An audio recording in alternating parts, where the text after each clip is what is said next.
Assalamualaikum warahmatullahi wabarakatuh. Halo semuanya, perkenalkan nama saya Zalfa Lufita Dia Salsabila dengan NPM 24106310505155 dari kelas 3D. Pada video kali ini saya akan menjelaskan mengenai analisis faktor resiko penyakit jantung menggunakan regresi logistik. Nah, saya juga akan menunjukkan bagaimana proses analisisnya dilakukan di RStudio. Nah, sebelum saya menunjukkan bagaimana sih proses analisisnya, saya akan menjelaskan mengenai latar belakang poster yang telah saya buat terlebih dahulu. Pada bagian poster, saya menjelaskan bahwa penyakit jantung merupakan salah satu penyebab kematian tertinggi. Beberapa faktor seperti usia, diabetes, stroke, dan jenis kelamin sering disebut berpengaruh terhadap resiko penyakit jantung. Karena itu, penelitian ini bertujuan untuk melihat faktor mana yang paling berpengaruh dengan menggunakan teknik machine learning sederhana, yaitu regresi logistik. Nah, adapun tujuan penelitian ini adalah 1. Mengidentifikasi faktor resiko penyakit jantung. Yang kedua, mengukur pengaruh variabel usia, jenis kelamin, diabetes, dan stroke. Dan yang terakhir, menghasilkan prediksi probabilitas seorang terkena penyakit jantung. Nah, semua tujuan ini saya visualisasikan pada poster dalam bentuk diagram dan poin-poin yang rapi. Metode yang saya gunakan adalah kuantitatif deskriptif dan analisisnya menggunakan regresi logistik biner. Dataset yang saya gunakan berasal dari CDC Heart Disease Dataset 2020 yang merupakan dataset kesehatan publik dari Centers for Disease Control and Prevention CDC Amerika Serikat. Nah, dataset ini umum digunakan dalam penelitian machine learning untuk memprediksi resiko penyakit jantung. Saya hanya mengambil sebagian kecil data dari dataset tersebut, lalu menyusunnya ulang menjadi dataset sederhana berisi 10 responden saja pada Excel. Nah, agar proses analisis lebih terfokus dan mudah dijelaskan. Nah, kemudian saya hanya memilih 5 variabel utama dari dataset CDC yang paling sering digunakan pada penelitian epidemiologi penyakit jantung, yaitu yang pertama ada usia sebagai faktor resiko biologis, kemudian yang kedua ada jenis kelamin, karena laki-laki memiliki resiko lebih tinggi, kemudian yang ketiga ada stroke, karena riwayat stroke berkaitan dengan kelainan pembuluh darah, yang keempat ada diabetes, karena diabetes ini sangat terkait dengan resiko kardiovaskular. Dan yang terakhir itu ada penyakit jantung dengan variabel target 0 sama dengan tidak, 1 sama dengan ya. Nah, kemudian variabel-variabel ini sudah sesuai dengan teori medis bahwa faktor metabolik dan vaskular dapat meningkatkan resiko penyakit jantung. Baik, selanjutnya kita akan mengolah data ini di RStudio. Saya melakukan dengan beberapa rangkaian atau tahapan untuk pengolahan data. Oke, baik, yang pertama-tama di sini saya akan memanggil beberapa library yang diperlukan seperti dplyr, 3dverse, ggplot2, dan readxl. Nah, library ini digunakan untuk membaca data, membersihkan data, dan membuat visualisasi. Kemudian kita run satu-satu ya.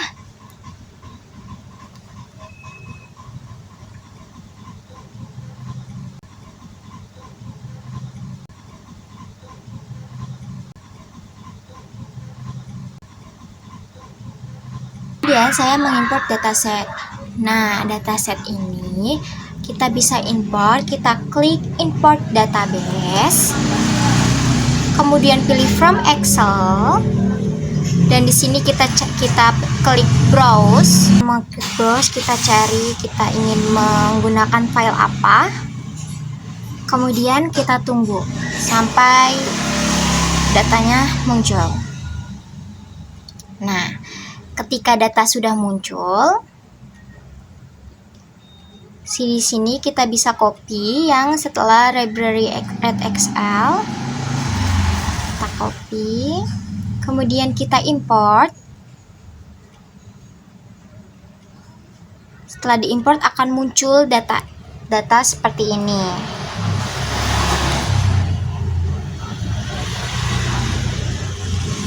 Kemudian di sini kita bisa paste kode yang tadi, kita run kembali, dan kemudian kita tulis view heard.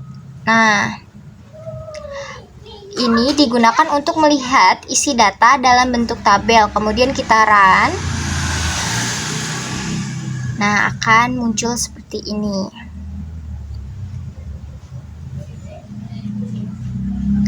Kemudian di sini lalu ada strHeard. Ini tuh menampilkan struktur data seperti tipe variabel. Dan kita run. Nah, ini outputnya seperti ini.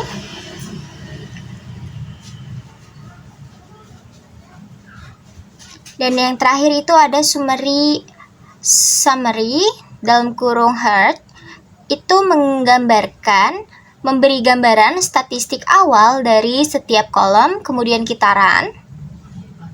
Nah, ini data dari summary-nya. Sini ada min, ada mean, ada mediannya. Serta di sini ada beberapa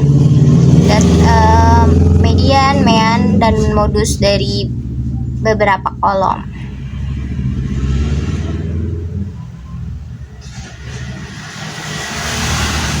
Kemudian kita mengecek missing value. Nah, selanjutnya ini saya akan mengecek apakah ada missing value atau data yang kosong. Nah, di sini saya menggunakan dua cara. Yang pertama itu ada kode. Yang pertama itu saya menggunakan cara untuk mengetahui total NA dari seluruh dataset, yaitu ada kode sum dalam kurung is titik NA dalam kurung heard. Nah, kemudian kita run. Dan ternyata outputnya itu menunjukkan bahwa di sini tidak ada missing value pada seluruh NA.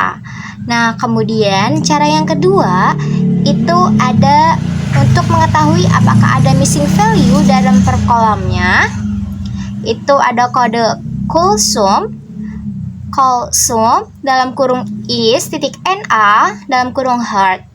Nah, kode ini bisa kita run. Dan ternyata di sini dalam kode ini tidak menunjukkan adanya missing value pada setiap kolom.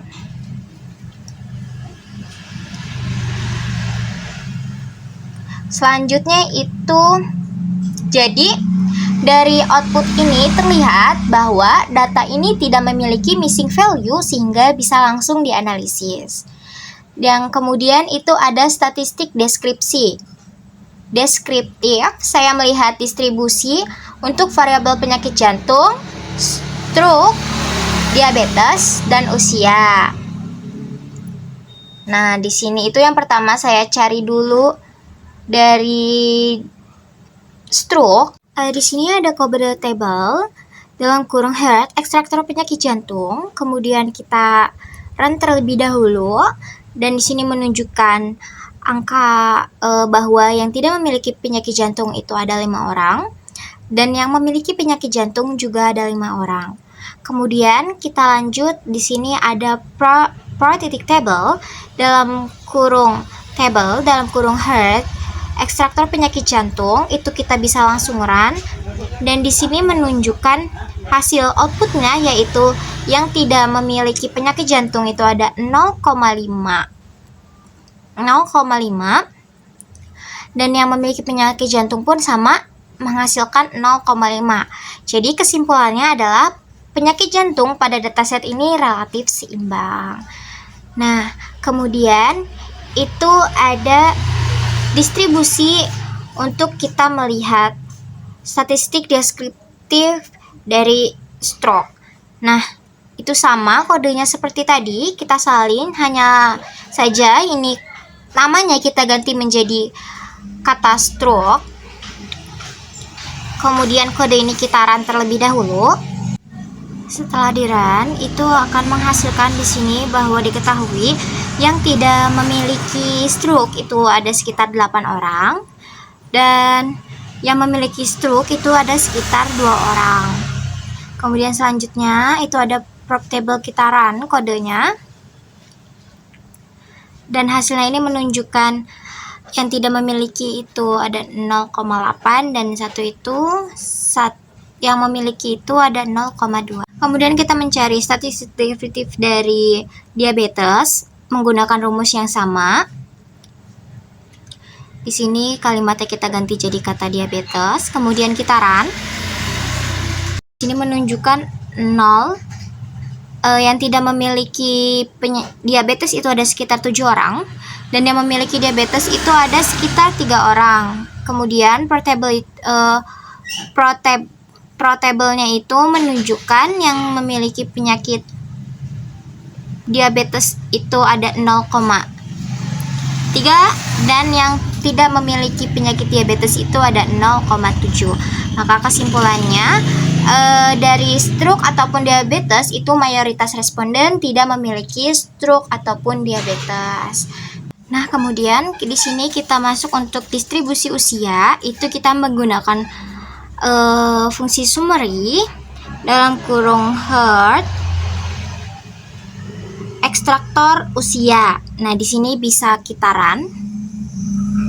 Di sini menunjukkan hasil bahwa minimal usia itu ada 30 dari usia 39 dan maksimalnya itu ada di usia 67. Dan untuk mediannya itu ada di usia 51. Jadi kesimpulan dari distribusi usia ini adalah usia bervariasi dari muda hingga dewasa. Jadi yang terkena penyakit jantung ini itu usianya sangat bervariasi, mulai dari usia muda sampai dewasa. Untuk memahami pola data, saya membuat beberapa grafik bar menggunakan ggplot. Yang pertama kita mencari untuk struk terlebih dahulu. Di sini saya menggunakan fungsi ggplot dalam kurung Herd, as dalam kurung x sama dengan faktor dalam kurung struk tutup kurung plus gambar dalam kurung fill. Nah, fill ini sama dengan petik 2 warna yang kita inginkan. Terus plus labs dalam kurung title sama dengan distribusi stroke, x sama dengan petik stroke dalam kurung 0 sama dengan tidak, koma 1 sama dengan ya, koma y sama dengan petik 2 jumlah individu. Kemudian kita run.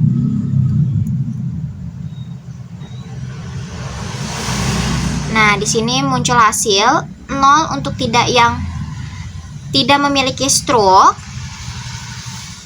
Tidak memiliki stroke itu ada di sekitar 8 orang. Dan 1 itu menunjukkan bahwa ada 2 orang yang terkena stroke. Nah, grafik menunjukkan bahwa responden yang mengalami stroke jumlahnya itu lebih sedikit dibandingkan yang tidak. Nah, kemudian kita mencari diabetes menggunakan rumus yang sama seperti stroke, akan tetapi di kata stroke tadi kita ubah menjadi diabetes, dan di titelnya itu kita ubah menjadi distribusi diabetes, di X ya pun kita ubah menjadi diabetes. Kemudian kita run. Nah, di 0 itu sekitar 7 orangan yang tidak terkena diabetes, dan yang terkena diabetes itu sekitar 2 orangan.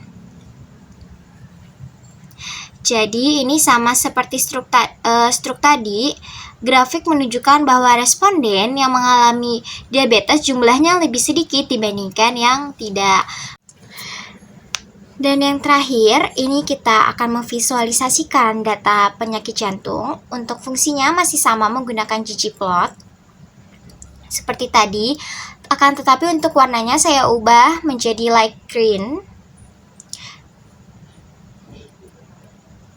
Dan kemudian kita run.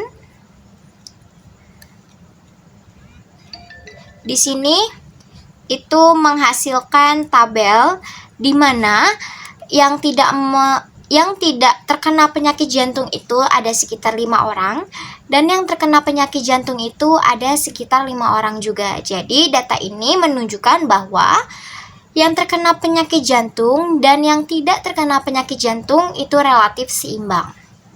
Nah, kemudian itu kita membuat model regresi logistik. Nah, pada saat ini saya membangun model regresi logistik dengan variabel yang pertama ada usia, jenis kelamin, stroke, dan diabetes. Jadi, untuk fungsinya itu model, kemudian GLM dalam kurung penyakit jantung,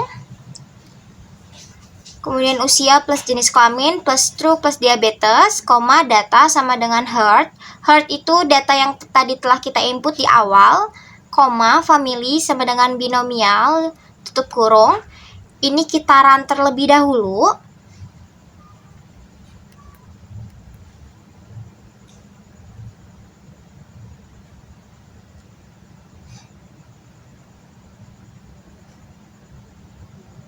Kemudian kita masuk ke fungsi summary model.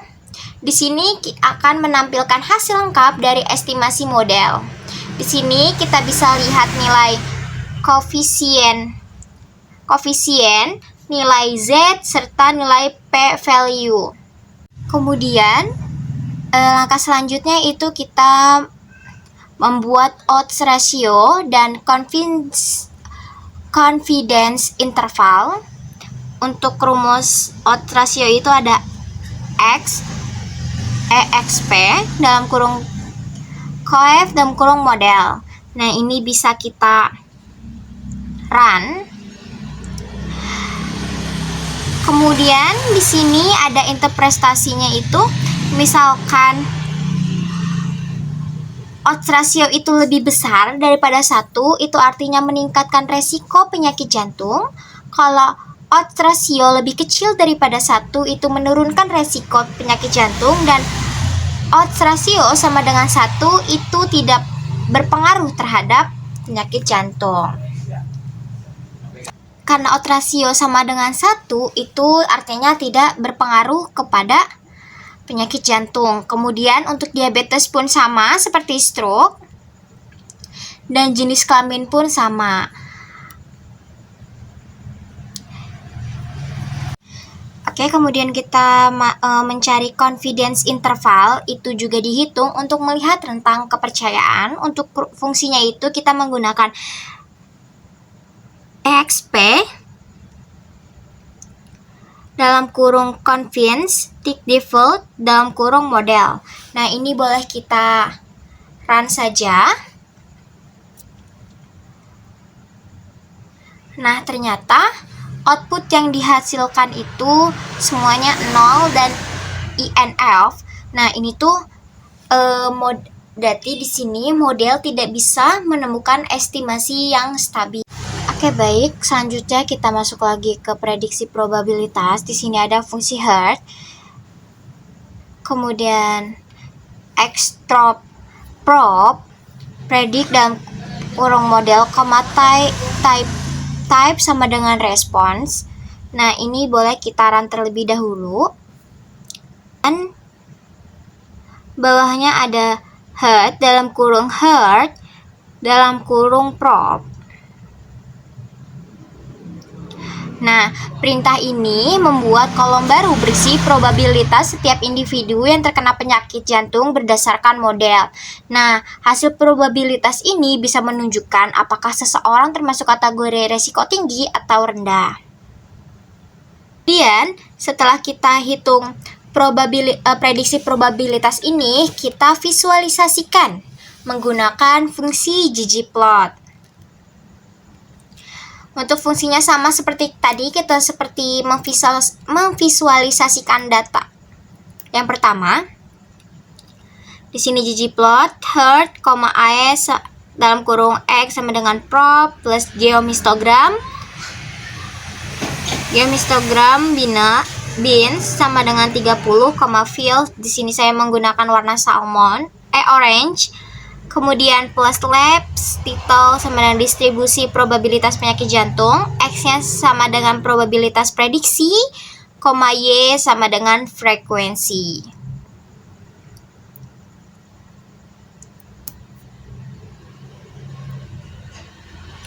Nah, fungsi ini boleh kita langsung saja kita run.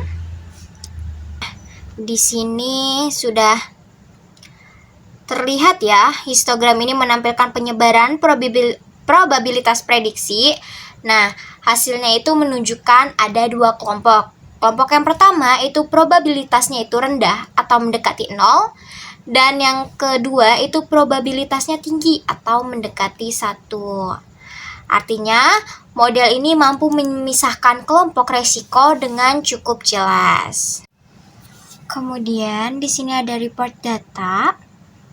Data hasil itu untuk menyimpan outputnya. Di sini menggunakan fungsi write CSV dalam kurung heart, hasil prediksi jantung titik CSV, raw titik name sama dengan false. Nah, itu fungsi itu kita run saja. Nah, saya menyimpan hasil analisis dalam file CSV itu agar dapat digunakan kembali ataupun nanti dilampirkan. Nah, dan terakhir itu aku membuat kesimpulan model dengan fungsi cat. Nah, di sini ada prevalensi penyakit jantung. Itu tuh bagian ini memberikan ringkasan mengenai prevalensi penyakit jantung pada sampel. Nah, kemudian fungsi ini boleh kita run saja. Nah, di sini itu menghasilkan prevalensi 0,5. Kemudian, ke yang kedua itu masih sama menggunakan fungsi cat, akan tetapi ini untuk mencari rata-rata probabilitas prediksi. Nah, di sini boleh kita run saja fungsinya. Dan ternyata menghasilkan sama seperti tadi, prevalensi yaitu 0,5.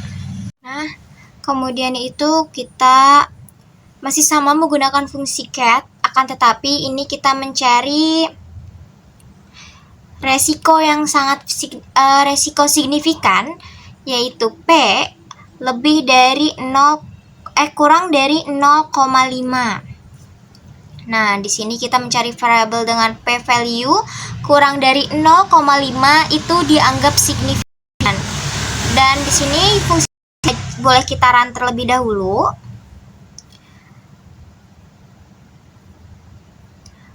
Dan print, kita masih print itu dalam kurung conv dalam kurung summary model, itu boleh kita run.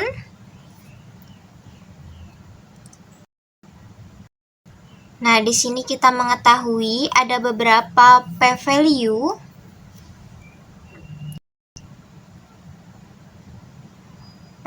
yang kurang dari 0, yang lebih dari 0,05.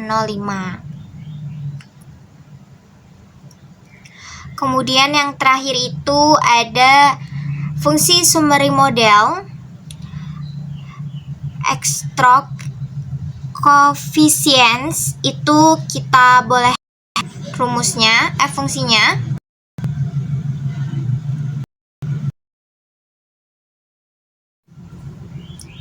Nah, setelah di run sudah terlihat juga ya. Jadi kesimpulan akhir adalah bahwa variabel diabetes, stroke, dan usia itu berpotensi meningkatkan resiko penyakit jantung pada data ini. Pada poster saya dapat disimpulkan bahwa stroke adalah faktor resiko paling kuat. Kemudian, diabetes juga itu dapat meningkatkan resiko penyakit jantung, dan usia juga sangat berpengaruh, tetapi tidak sekuat stroke ataupun diabetes. Kemudian, model berhasil membedakan resiko tinggi dan rendahnya dalam terkena penyakit jantung. Implikasinya adalah perlunya pemeriksaan rutin terutama pada penderita diabetes atau yang memiliki riwayat stroke. Demikian penjelasan mengenai poster analisis dan proses analisis menggunakan RStudio. Penelitian ini membuktikan bahwa metode machine learning sederhana seperti regresi logistik dapat digunakan untuk menganalisis resiko penyakit secara efektif. Terima kasih, sekian dari saya. Wassalamualaikum warahmatullahi wabarakatuh.